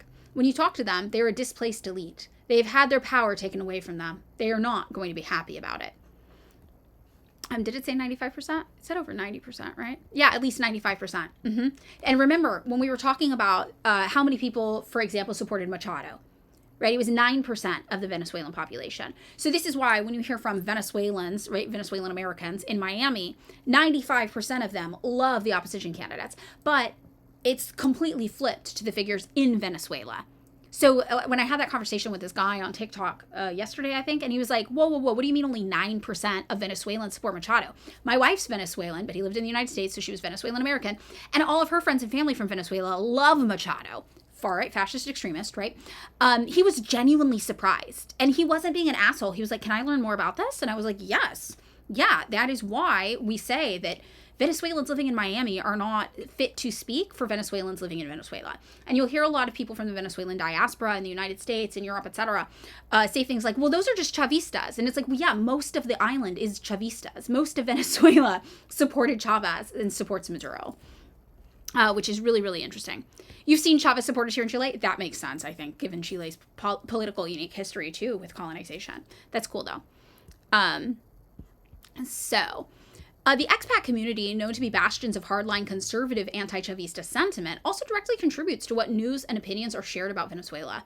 In addition to flack they give journalists who are not hard enough on the government, according to Weiss, every now and then editors will hear something that the Venezuelan community or the Miami community is interested in knowing about. They say, hey, why don't you look into this? Therefore, the notorious Miami expat community sometimes dictates the stories and issues that the Herald covers. Perhaps this partially explains its reputation as particularly antagonistic with regards to Venezuela and Cuba. Okay, new comment. It actually reminds me of how the French areas of the American South had the fleeing aristocrats who escaped the French Revolution. Yeah, it's very, very interesting. The wealthy who could afford to leave. You guys remember Israel, too? After October 7th, all of the Israelis with dual passports, right, just left the country.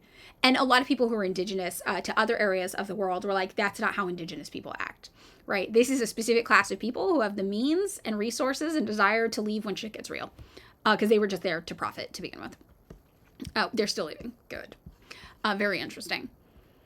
So time and space constraints. Journalists have always worked to a deadline in order that their stories can make it into the newspaper or a television program. However, with the rise of the internet, the time pressure has been upped significantly. This is particularly a concern for newswire journalists, whose aim is to beat the competition and make sure their story is picked up before their competitors. Journalists' professional lives can include hours of boredom, followed by minutes of frantic, high-adrenaline action putting together a breaking news story. The pressures are raised due to the fact that newswire journalists are competing over milliseconds to be the first on the wire because people are buying and selling bonds based on what they write. Many journalists agree that the quality of coverage is sacrificed to speed. Journalists too. You've got to be very fast because you are supposed to be first in covering anything you are covering. And that speed competes with the depth of the news sometimes. Jones noted that the time pressure made it less likely for journalists to represent the views of ordinary Venezuelans. Jones, you've got to get the news out right away. And that could be a factor in terms of who can I get a hold of quickly to give me a comment.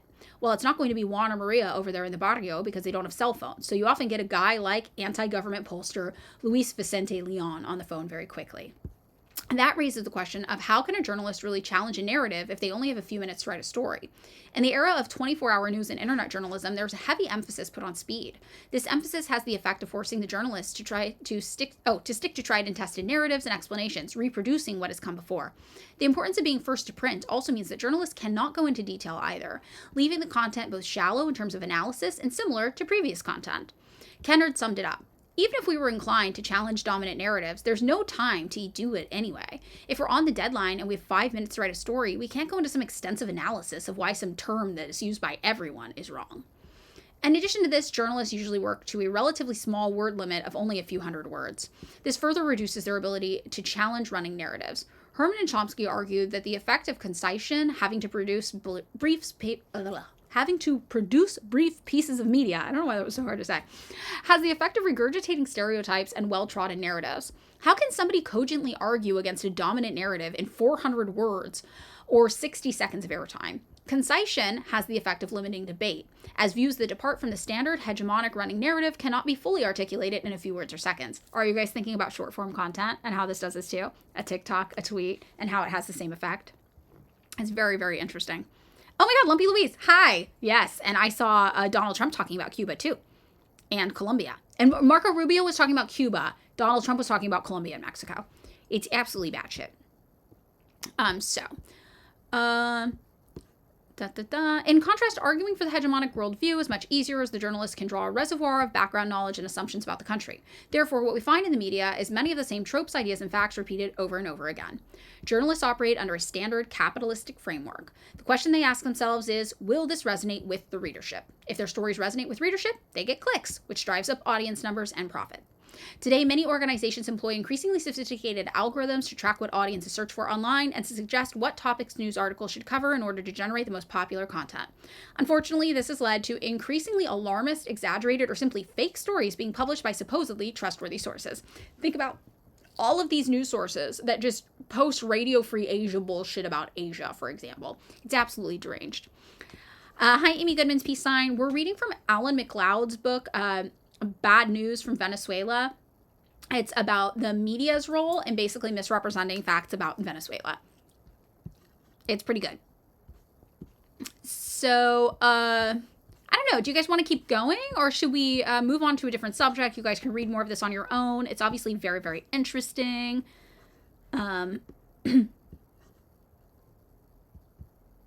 This in your comment section, nonstop, change my mind in 90 characters. Yeah, and that's again why I think our role when talking to people is we have to accept the fact we're not going to be able to change somebody's mind because we're doing such brief interactions with them. Just give them a piece of info that they can look up later on their own. Oh, hold on, David just texted me 34 minutes ago. Oops. Let's see what he said. Oh, that's something I can't do easy. Okay, we'll have to deal with that later for David. Keep going? Okay, we'll keep going. And then we're just going to have a full Venezuela day because I'm going to have to jump off pretty soon. Is everybody okay with that? Where can we find stats for the lack of support for Machado versus the support for her in the diaspora? Okay, so the Venezuela analysis article that I provided talks about her support, I believe, in the diaspora. Let's look.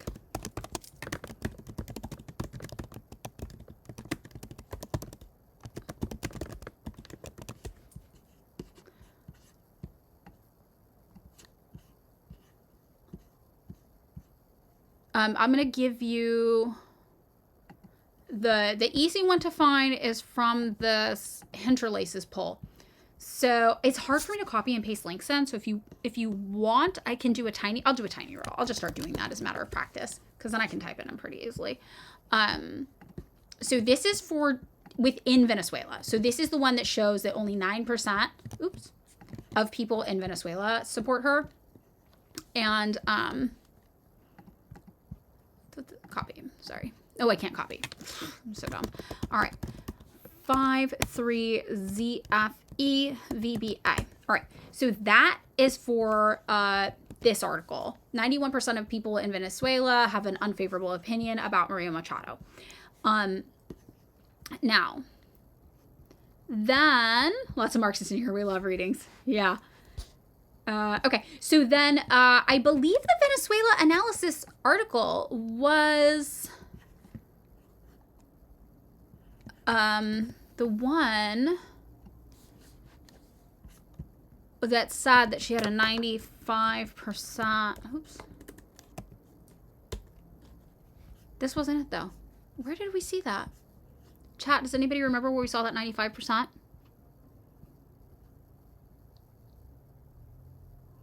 Yeah, Operation Gideon. We haven't covered Operation Gideon, but we should. It was the failed 2019 coup attempt in Venezuela.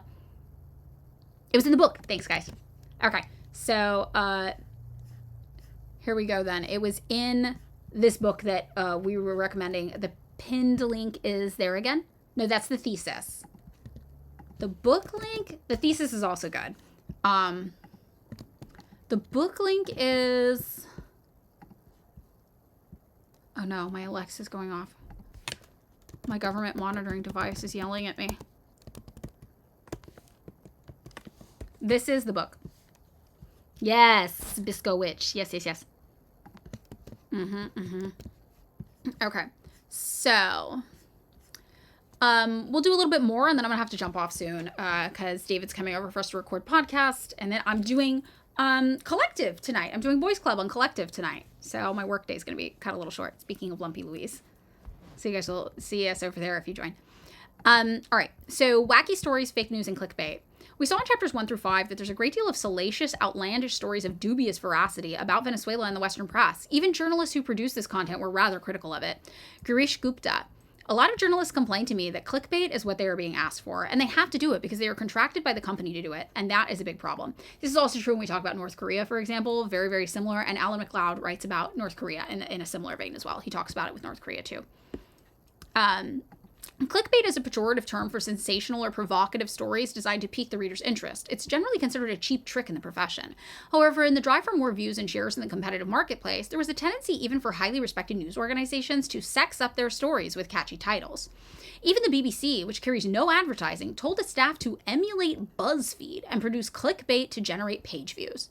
Fake news takes clickbait to another level, often simply inventing inflammatory stories and reporting them as if they were true. One example of clickbait or fake news is in 2016, when large numbers of supposedly reputable news organizations, including the Daily Mirror, Fox News, and the Daily Mail, reported that the economic crisis was so severe that starving Venezuelans broke into zoos and ate the animals.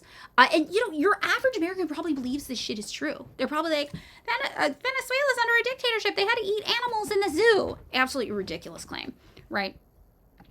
There was no evidence for this, and was based on a local media report that a horse had died and that various people were under investigation. Wild. There was no indication whatsoever of starvation or food being connected. In contrast, journalists said that stories that were not sexy were very hard to sell to editors as worthwhile. This had the effect of shutting off any mainstream reporting of the positive social changes occurring around the country and pigeonholing Venezuela into a wacky country where crazy events happen. Thus, Venezuela became a non-serious country run by a crackpot dictator rather than a progressive democratic experiment. This meme produces powerful constraints on introducing alternative perspectives.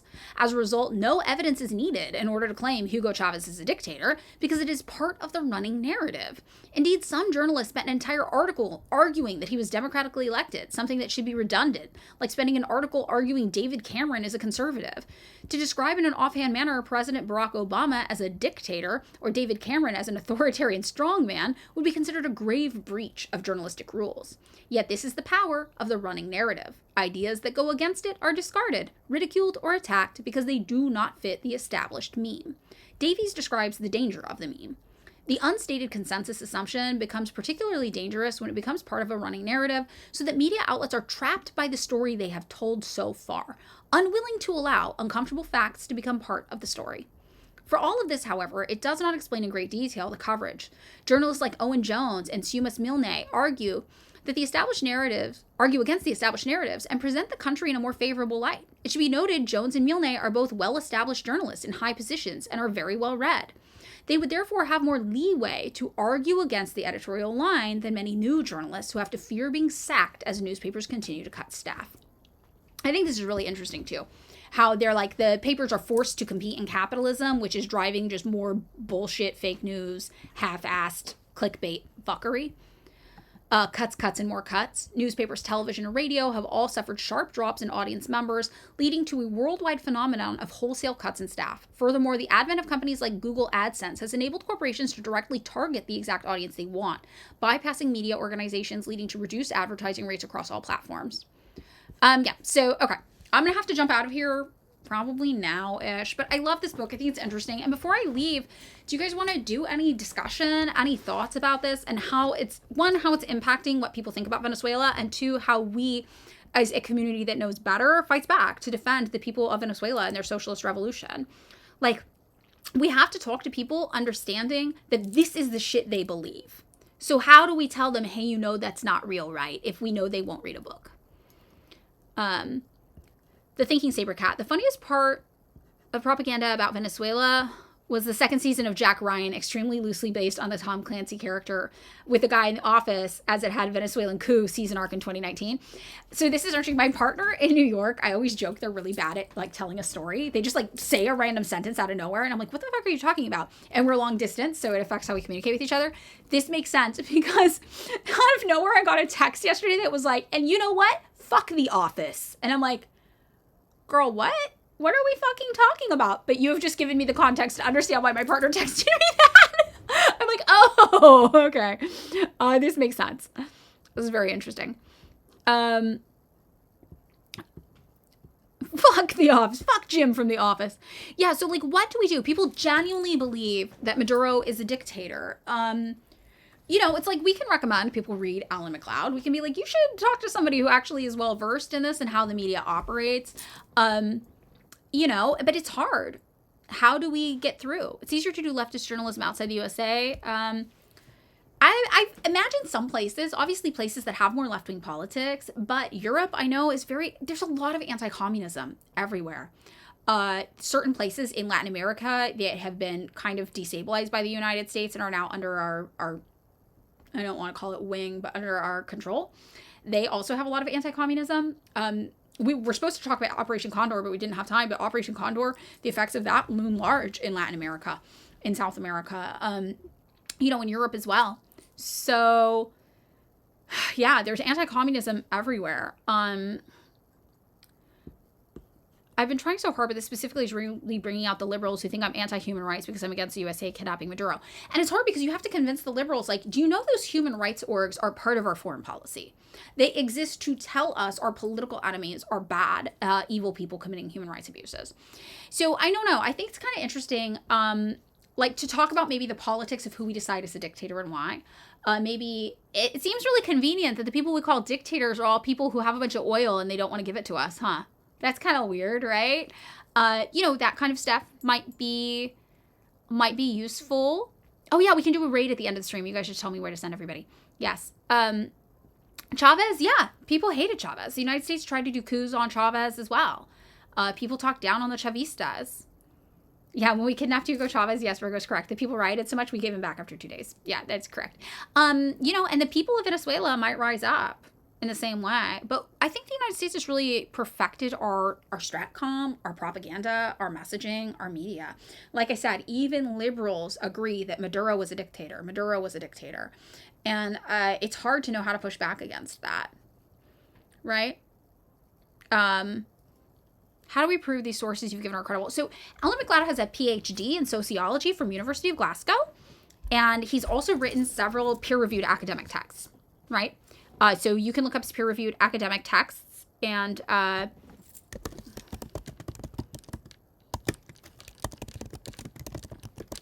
most people won't argue with this. Let's see.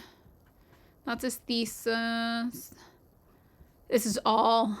Oh, you know what? On Reddit, he linked to them. He did an AMA. I remember because I found them here once easily. So he does have these academic texts he wrote, and most people will accept that academic texts are okay. This one you need full access from, but this is from Sage Journals. So this is a good one to send people. Link it in the archive document. Yeah, hold on. Let me give you guys some links. I have to give you tiny URLs because I can't copy paste. It prohibits me from copying and pasting. Okay, so once more, this is going to be for the book. These are all Alan McLeod's work on this, okay? Oops. All right. So this is book. My alarm is going off to get off of live stream. So here's book, okay? Now here is essay 1, and again, these are all peer-reviewed academic texts.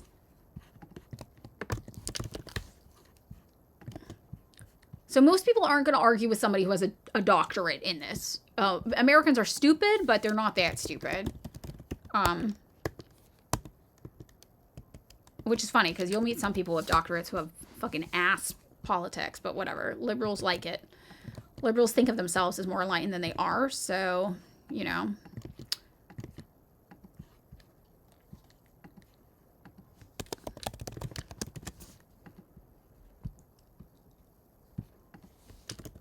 I'll say 2.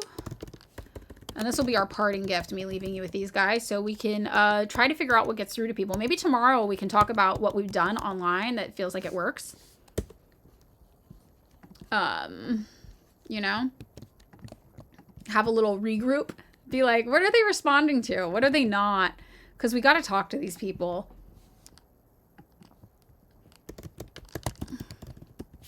For us...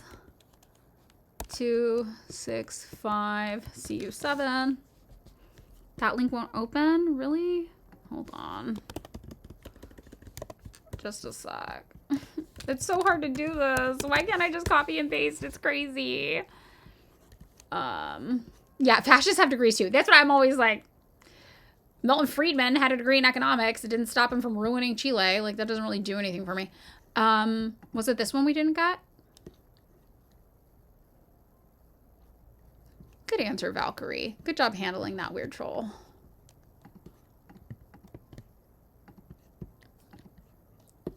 I always say you're trying to bait me into looking politically illiterate. I'm not going to do it. Say 2.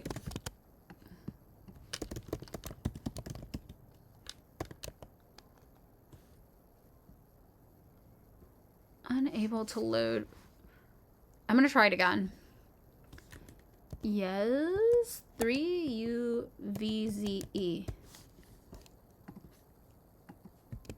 Okay, we did that. All right, and then 4. Chavista Thugs.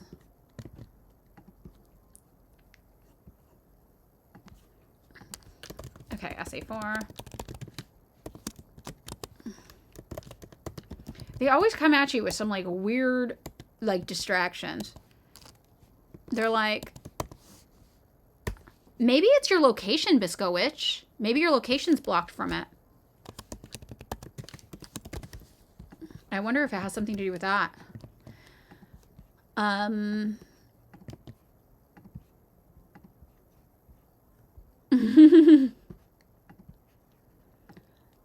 Yeah, they always want to deflect from the point. It's so funny. They'll be like, okay, yeah, the United States totally disabled and destabilized this location and destroyed it. And they're like, but talk about how this other thing is really the problem.